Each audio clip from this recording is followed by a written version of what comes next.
We're here to discuss Beyond Passion. But I want to ask every one of you, what happens in the absence of passion? Today, someone in the audience said that you need economic privilege to follow passion. That's very true. But what happens when someone does not have the privilege to follow that passion? Does that mean they have less chance of success or no chance of success? Do you have to be passionate about something to be successful? Does passion have to precede action? My grandfather, a goldsmith, proved that when passion is a luxury you can't afford, survival becomes your gold standard. I come from a family of goldsmiths. We turned raw gold into things of beauty, beautiful ornaments. It was only natural for me to learn early in my life that pressure doesn't destroy, it transforms. And as cliche as it sounds, it is true for gold. It is true for life, and especially true for my grandfather.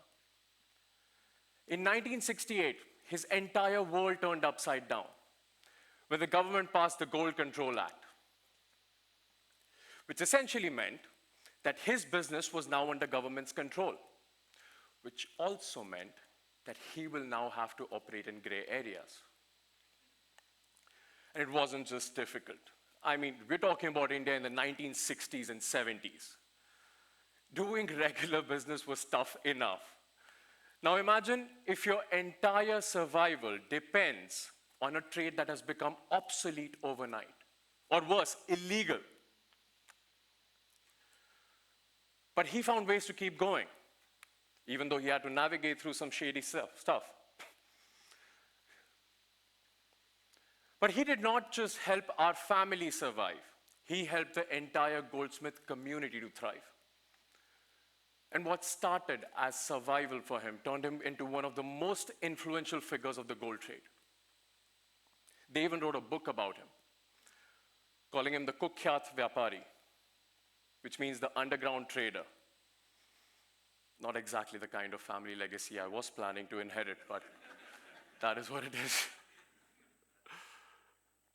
But during this time, there was a tenure or duration of 4 years where he had to travel across India for work. And when he came back home, he found out that his brothers had sold everything that they had, everything that he had built. And again, in all fairness, they did that to finance their everyday lives. They did not have the kind of financial sense that he did. But imagine, you come back home and find out that everything that you worked for years just disappears. What would you do in that circumstance? What would you do in that situation? I mean, I think most of us would probably call it fate, give up, or move on. But not this guy. He was known to rebuild everything from scratch when he lost everything multiple times in his life. I have no idea how he did that. And I never met him. He died a couple years before I was born. But I really, really wish today that I could talk to him. I would want him to sit on a podcast chair and probably I would be bombarding him questions. Like, what kept you going, man? I mean, how did you even survive that? Did you think about risk at all? And when you lost everything, did you ever think about doing something simpler, something safer? See, he wasn't trying to build an empire at any point. He was simply trying to survive. I mean, I don't think he enjoyed sleeping on park benches or always being on the run or always looking over his shoulder. But he did that because he knew that was the only way to survive. And that is exactly the reason I am beyond passion. See, passion can fuel your success, but that's not the only fuel that exists. And although I can never compare myself to my grandfather, I mean, I was much more privileged than he was, but I think I have used his stories as an inspiration for a lot of difficult circumstances in my life. Life presented me with my own survival test right after undergrad. I failed to score well as a civil engineer. My father refused to fund my further studies because I refused to join the family business. And you know why now.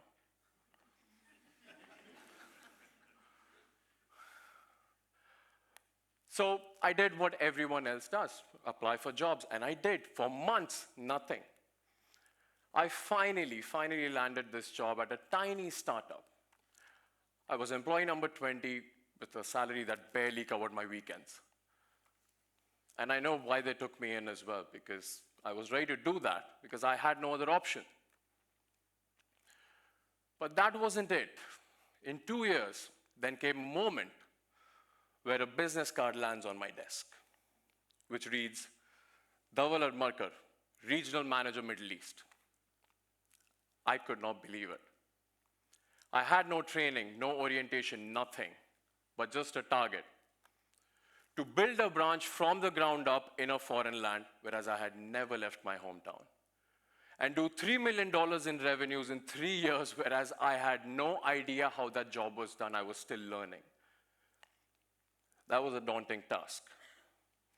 And Dr. Catherine, adversity, resilience, and stress, that was on steroids.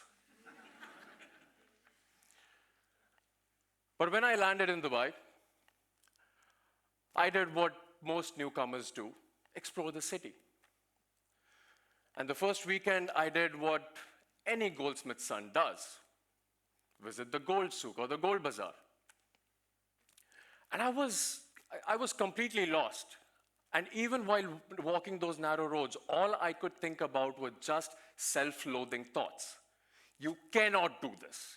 You do not have what it takes.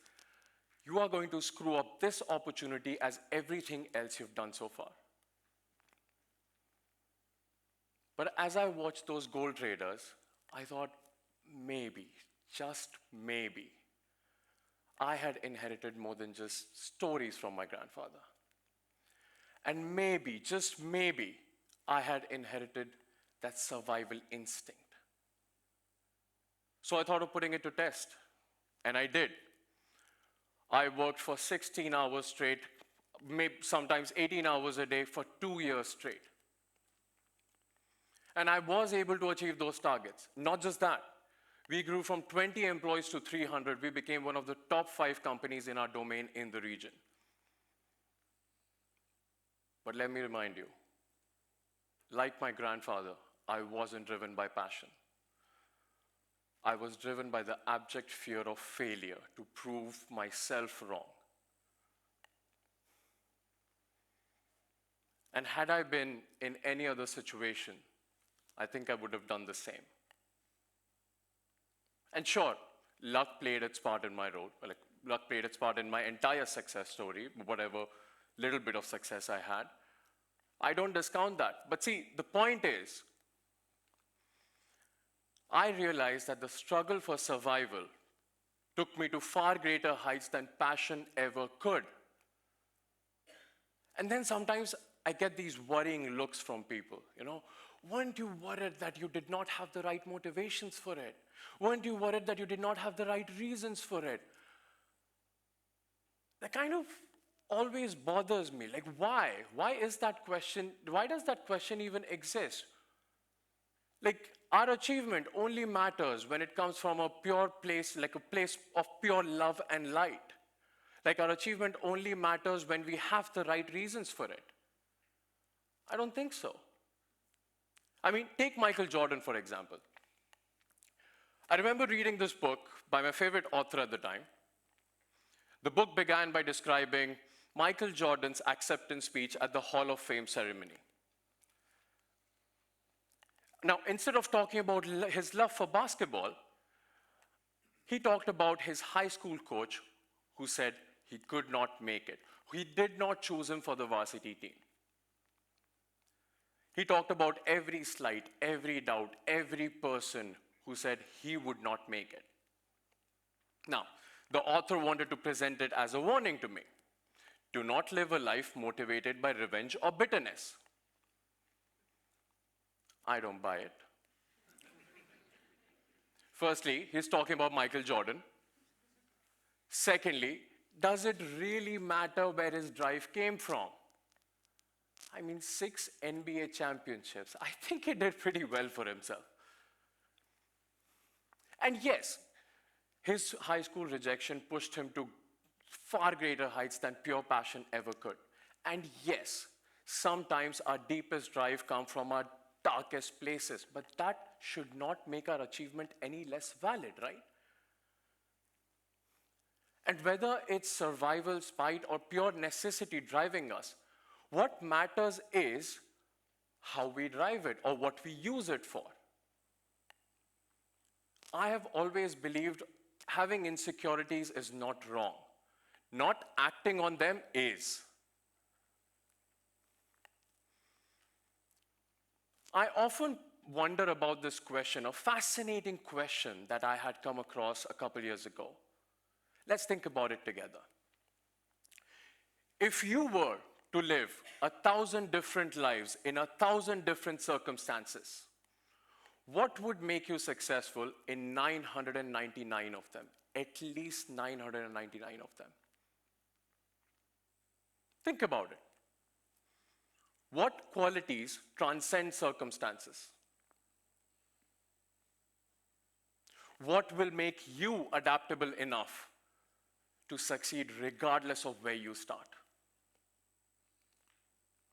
And this question, this pondering of the question has also led me to believe that, okay, success without passion probably needs a systematic approach.